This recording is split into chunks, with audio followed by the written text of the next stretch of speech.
দংশনে বিক্ষত করেছি তোমাদের, সন্তান হারা করেছি কত জননীকে, পত্নী হারা করেছি কত পতিকে। আবার প্রতিহিংসা চরিতার্থ করার পর মুহূর্তে অনুশোচনায় জর্জরিত হয়েছে হৃদয়। আত্মদগ্ধে বিক্ষতা এই নারীটিকে প্রথমে তোমরা উপেক্ষা করেছ। কেন কেন? আমি তোমাদের শ্রদ্ধা আকাঙ্ক্ষা করিনি কোনোদিন। আকাঙ্ক্ষা করেছি শুধুই মানবিক মমতা। না, কোনোদিন তার স্পর্শ পাইনি। আমার জীবনে ভাগ্যের অভিশাপ শুরু হয়েছে একেবারে জন্মলগ্ন থেকে। তোমাদের মতো স্বাভাবিক জন্ম হয়নি আমার। মাতৃগর্ভের কোমল অন্ধকারের স্বাদ পাওয়ার সৌভাগ্য আমার ছিল না। শুধুমাত্র পিতার বীর্যেই আমি গঠিতা। আমার পিতা শঙ্করের ইন্দ্রিয় শৈথিল্যের কথা আশা করে সকলেরই জ্ঞাত। চণ্ডীকে ছলনা করে পিতা একাকী বৃষপৃষ্ঠে আরোহণ করে পুষ্পবনে বিহার করতে এলেন। ফুলের সৌরভে, রূপে, ফলের মমতায় আর সবুজ শাখা প্রশাখাগুলির প্রাণময় আন্দোলনের মধ্যে পরাগ রেণুর কারসাজিতে শিবের কাম শক্তি তীব্র হল। সম্মুখের পদ্মপত্রে বীর্যপাত হয় তার। হীরক সদৃশের বীর্যবিন্দুকে খাদ্যবস্তু ভেবে এক কাক দম্পতি তা ভক্ষণ করে। অতঃপর শুরু হয় তীব্র জ্বলন। তেজস্বী সেই বীর্যের জ্বালায় অতিষ্ঠ হয়ে যায় তাদের জীবন। পদ্মপত্রেই তারা সেই বীর্যের বমন করে। পদ্মের নাল বাহিত হয়ে সেই বীর্য জলতলদেশে স্থিত নাগরাজ বাসুকীর মাথায় পড়ে। বাসুকী মাতা নির্মাণী কৌতূহলাক্রান্ত হয়ে সেই বীর্যবিন্দুকে দিয়ে নির্মাণ করেন এক মানবী রূপ। অতঃপর প্রাণ সঞ্চার করেন তাতে। নাম দেন মনসা। স্বল্পকালীন হলেও নির্মাণের স্নেহের স্বাদ আমি পেয়েছি, কিন্তু তিনি তো আমাকে যুবতী রূপেই নির্মাণ করেছিলেন, তাই মাতৃদুগ্ধ মাতৃত্রোড়ের স্বাদ আমি পেলাম না। প্রাণ সঞ্চার করার পর তিনি আমাকে পুত্র বাসুকীর কাছে নিয়ে এলেন। পুত্রকে বললেন, পুত্র, এ মনসা তোমার ভগিনী, একে তার প্রাপ্য সম্মান দাও। বাসুকী বললেন, তথাস্তু। সহৃদয় বাসুকী আমাকে যে অধিকার দিলেন তা পরবর্তীকালে হলো অপবাদের কারণ। নাগেদের উপর শাসন করার অধিকার দিলেন তিনি। অধিকার দিলেন গরলের। গরল আর মৃত্যুর অঙ্গাঙ্গী সম্বন্ধ। সেই ভীতি থেকেই হয়তো আমার প্রতি তোমাদের বিরূপতা প্রথম থেকে।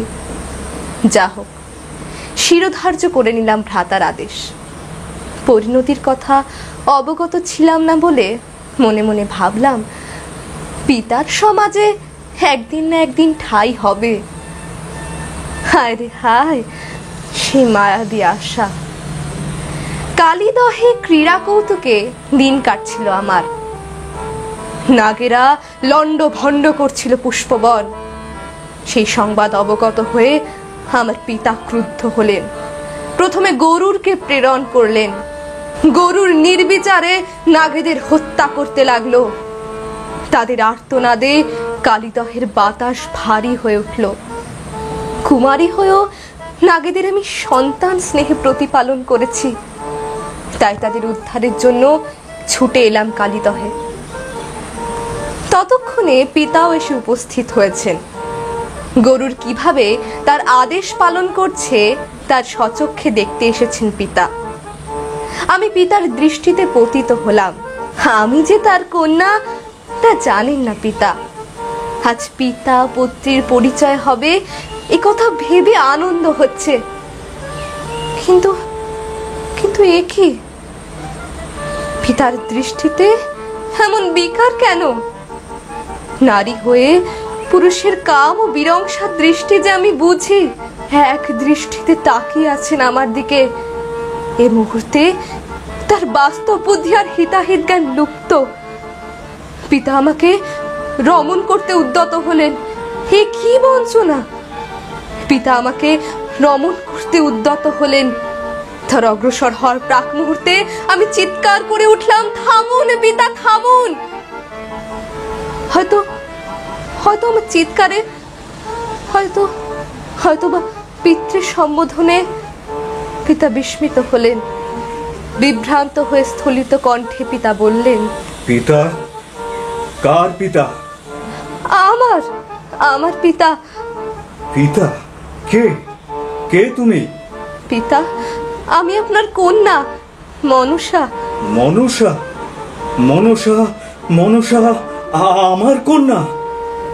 এক এক করে সব ঘটনা বিবৃত করলাম পিতার কাছে। কলুষিত দৃষ্টি অন্তর্হিত হলো, স্মিত হাস্য ফুটে উঠল পিতার মুখে। বলো কন্যা, তুমি আমার কাছে কি চাও? আমি বললাম, ধনদৌলতে আকাঙ্ক্ষা নেই আমার, আমি শুধু আপনার সাথে স্বগৃহে যেতে চাই। লক্ষ্য করলাম পিতার দ্বিধাগ্রস্ততা। কিন্তু কেন? গৃহে বিমাতা চণ্ডী আছেন বলে? পিতাকে বললাম, বিমাতাকে মায়ের মতো জানবো, সামান্য স্নেহাদর দিলে কৃতদাসী হয়ে থাকবো তার। আমার শ্রদ্ধা ও ভালোবাসা দিয়ে জয় করব তাকে। পিতা সম্মত হলেন, কিন্তু আমাকে দেখার পর বিমাতার প্রথম প্রতিক্রিয়ার কথা চিন্তা করে পিতা বললেন, তোমাকে সঙ্গোপনে যেতে হবে, লুক্কায়িত থাকতে হবে। ধীরে ধীরে তোমার পরিচয় উন্মোচন করব চণ্ডীর কাছে। তোমার অস্তিত্ব তার সহনীয় হয়ে উঠলেই তুমি আত্মপ্রকাশ করবে। স্বাভাবিকভাবে বাস্তবসম্মত ছিল পিতার প্রস্তাব। সম্মত হলাম। আমাকে পুষ্পসাজিতে লুক্কায়িত রেখে পিতা স্বগৃহে উপস্থিত হলেন। সন্দেহপরায়ণ বিমাতা পুষ্পসাজি তল্লাশি করতেই আমি ধৃত হলাম। চণ্ডমূর্তি ধারণ করলেন চণ্ডী। প্রথমে শুরু হলো অশালীন কটূক্তি বর্ষণ, তারপর নির্বিচারে আঘাত, তারপর তার কুশের আঘাতে আমার একটি চক্ষু চিরকালের মতো নষ্ট হয়ে গেল। আমার দু চোখে তখন অশ্রুর ধারা। গৃহ থাকতেও গৃহহীন হয়ে থাকতে হবে, থাকবে না কোনো বংশ পরিচয়।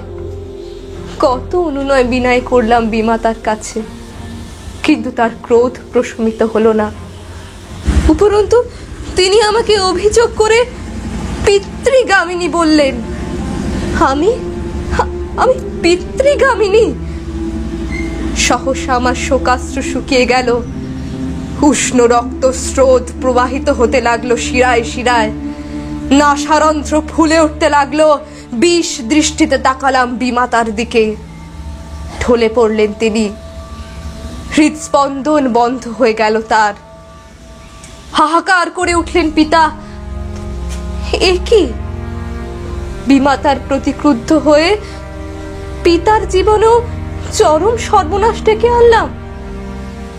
অমৃত লোচনে তাকালাম বিমাতার দিকে। প্রাণ ফিরে পেলেন তিনি। আমাকে সম্মুখে দেখতেই আবার অগ্নিশর্মা হয়ে উঠলেন বিমাতা। এবার পিতা সক্রিয় হলেন।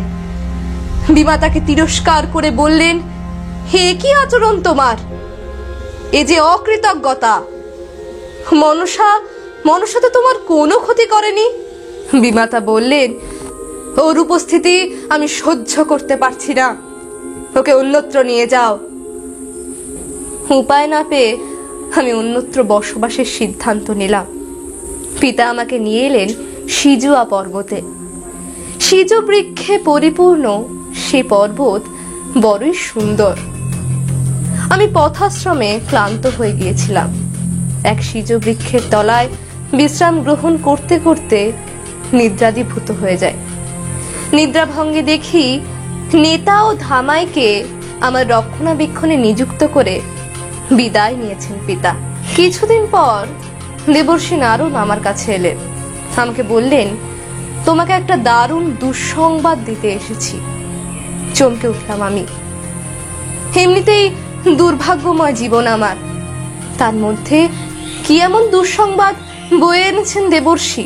তিনি বেদনার্ত কণ্ঠে বললেন, তোমার পিতা মৃত্যু শয্যায় শায়িত। সে কি? কেন? সমুদ্র মন্থনের ফলে যে গরল উঠে আসে পূর্ব প্রতিশ্রুতি অনুযায়ী তা গ্রহণ করতে হয় তোমার পিতাকে। তোমার বিমাতা পার্বতী আমাকে তোমার কাছে প্রেরণ করলেন। তুমি একমাত্র পারো তোমার পিতাকে রক্ষা করতে। তার কথা শুনে আমার মন আকুল হয়ে উঠল। ছুটে এলাম দেবসভায়। কিন্তু কিন্তু এ কি? অচৈতন্য পিতার সম্মুখেই বিমাতা আবার শুরু করলেন আক্রমণ। কি বিচিত্র গতি ঈর্ষার! পতির প্রাণ রক্ষা অপেক্ষা প্রতিহিংসা চরিতার্থ করাটাই মুখ্য হয়ে উঠল বিমাতার কাছে। কিন্তু আমারও ধৈর্যের সীমা আছে, আমিও মানুষ। বিষ দৃষ্টিতে তাকালাম বিমাতার দিকে। ঢলে পড়লেন তিনি। তখন আমি পিতাকে বিষমুক্ত করতে ব্রতী হলাম। পিতা সুস্থ হয়ে উঠলেন। তার আকুল অনুরোধে বিমাতাকেও জীবন দান করতে হলো। পিতা আমার বিবাহের জন্য তৎপর হয়ে উঠলেন। আমার জীবনে বঞ্চনার নতুন অধ্যায় শুরু হলো। বিবাহকে কেন্দ্র করে আমার মনে জেগেছিল অনেক স্বপ্ন, স্বাদ। জরৎকারুর নাম আমি শুনেছিলাম। ভৃগু বংশীয় তপস্বী, কঠোর তপস্যায় শরীর ক্ষয় করেন বলে নাম জরৎকারু। স্ত্রীর সঙ্গে রতিসুখে তার প্রবল অনীহা ছিল। অবশেষে বংশ রক্ষার জন্য রাজি হলেন তিনি। বিবাহের সাড়ম্বর আয়োজন করেছিলেন পিতা। গজমুকুতার ছাড়ায় বিষান দুন্ধুভি ইত্যাদি বাদ দিয়ে দিব্যাঙ্গনাদের মঙ্গল গীতিতে বিধাতার শ্রুতি পাঠে মুখরিত ছিল বিবাহ আসর। ব্রহ্মা, বিষ্ণু, ঋষি, মুনি, বিদ্যাধর, বিদ্যাধরী, গন্ধর্ব, কিন্নর সকলেই উপস্থিত ছিলেন বিবাহ বাসরে। সমূহ স্ত্রী আচার পালিত হয়েছিল। নানা রত্ন যৌতুক দিয়েছিলেন পিতা। কিন্তু বিমাতার চক্রান্তের কথা তখনও চেতনায় জাগ্রত হয়নি। বাসরে প্রবেশের আগে তিনি আমাকে নাগ বেশ ধারণ করতে বলেন। তাহলেই নাকি স্বামীর অনুরাগ বৃদ্ধি পায়। সেই অনুযায়ী আমি নাগ বেশ ধারণ করলাম। আমার কেশ হয় চিরুনিয়া নাগ, খোপা হয় নাইনারা নাগ, খোপার পঞ্চফুল হয় উদয়কাল নাগ, স্তনাবরক বস্ত্র হয় মঙ্গলিয়া নাগ, আর নুপুর হয় লাউডুগি নাগ। বাসর ঘরে সঙ্গোপনে কিছু ব্যাঙ গচ্ছিত রেখেছিলেন বিমাতা। বাসর ঘরে নাগ বেশ ধারণ করে পদার্পণ করতেই ব্যাঙ দেখে নাগেরা গর্জন করে উঠল। নাগেদের গর্জনে চমকে তাকালেন স্বামী। তার কণ্ঠে আর্তচিৎকার উঠল। নাগেদের প্রশমিত করে কোমল কণ্ঠে বললাম, আপনি আপনি ভয় পাবেন না স্বামী। দূরত্ব বজায় রেখে জড়িত কণ্ঠে তিনি বললেন, তুমি তুমি নাগ অবতার? না না স্বামী, আমি মনসা। আমার কথা তার কানে প্রবেশ করলো না। তখনও তার শরীর কম্পিত হচ্ছিল। তিনি আপন মনে বললেন, তাহলে তো পার্বতীর কথাই ঠিক। মনসা নাগ অবতার। বিষহরির সঙ্গে বিবাহ সম্বন্ধ অসম্ভব, অসম্ভব। নারী জীবনের স্বপ্ন আমার চূর্ণ বিচূর্ণ হয়ে গেল। চিরজীবনের মতো স্বামীর সঙ্গ সুখ থেকে বঞ্চিত থাকতে হবে। সধবার বেশ ধারণ করে থাকবো, অথচ থাকবে না সধবার অধিকার। কেন আমার জীবনে বারবার আসে এই বঞ্চনা? কেন ছড়ে যায় আশার মুকুল? কেন কেন শুকিয়ে যায় সাজানো বাগান? আমি কুরূপা নই, আমি ব্যভিচারিণীও নই। কিন্তু কিন্তু কেন আমাকেই দুর্ভাগ্যের বোঝা বয়ে বেড়াতে হয়? স্বামী আমাকে ছেড়ে চলে গিয়েছিলেন বিবাহের রাতেই। কম্পিত বুকে প্রবেশ করেছিলাম বাসরে। স্বামীর স্পর্শ সুখের জন্য অধীর আগ্রহে অপেক্ষা করেছিলাম। আত্মসমর্পণের আকাঙ্ক্ষায় স্পন্দিত হচ্ছিল হৃদয়। কিন্তু সবই শেষ হলো নিঃসীম নিষ্ফলতায়। ব্যর্থ হয়ে গেল নারী জীবন। কিন্তু কিন্তু কাউকে আমি অভিযুক্ত করিনি, আমি আমি কাউকে দুঃখ দিইনি, আর আশা করিনি দাম্পত্য জীবনের সুখ।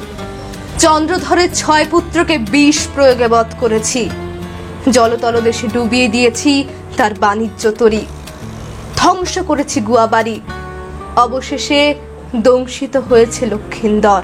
আমি স্বীকার করছি, আমার হিতাহিত জ্ঞান তখন ছিল না।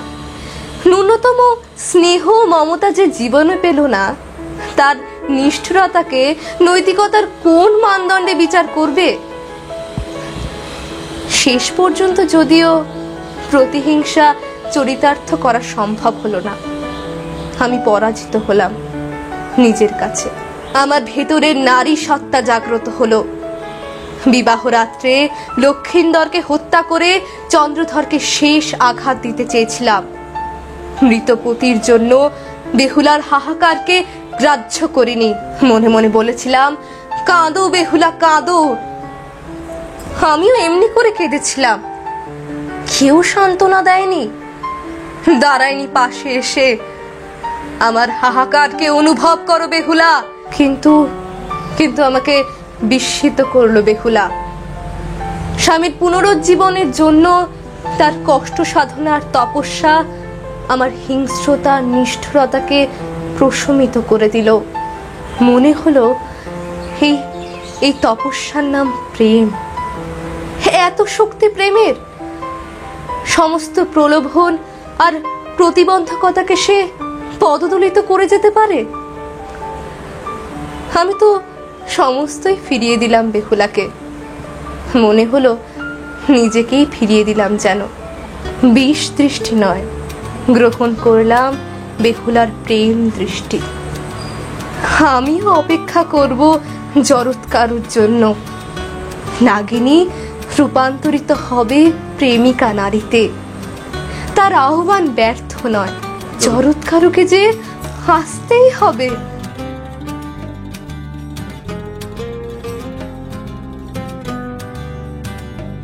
তোমাদের প্রথিতযশা পণ্ডিতরা আমার প্রতিপক্ষ।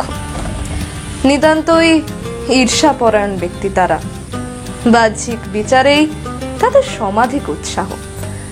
আমার কপটতা, আমার হিংস্রতা আর প্রতিশোধ কামনায় তাদের চোখে পড়েছে।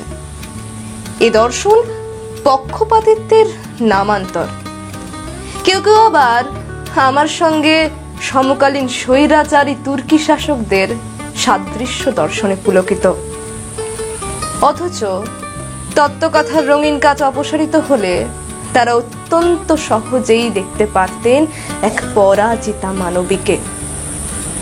তখন হয়তো সমবেদনার সঞ্চার হতো, আমার ইতিহাস বর্ণিত হতো ভিন্নভাবে।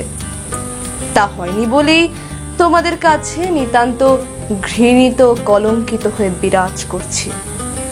ফলত বৃদ্ধি পেয়েছে আমার প্রতিহিংসা, দংশনে বিক্ষত করেছি তোমাদের।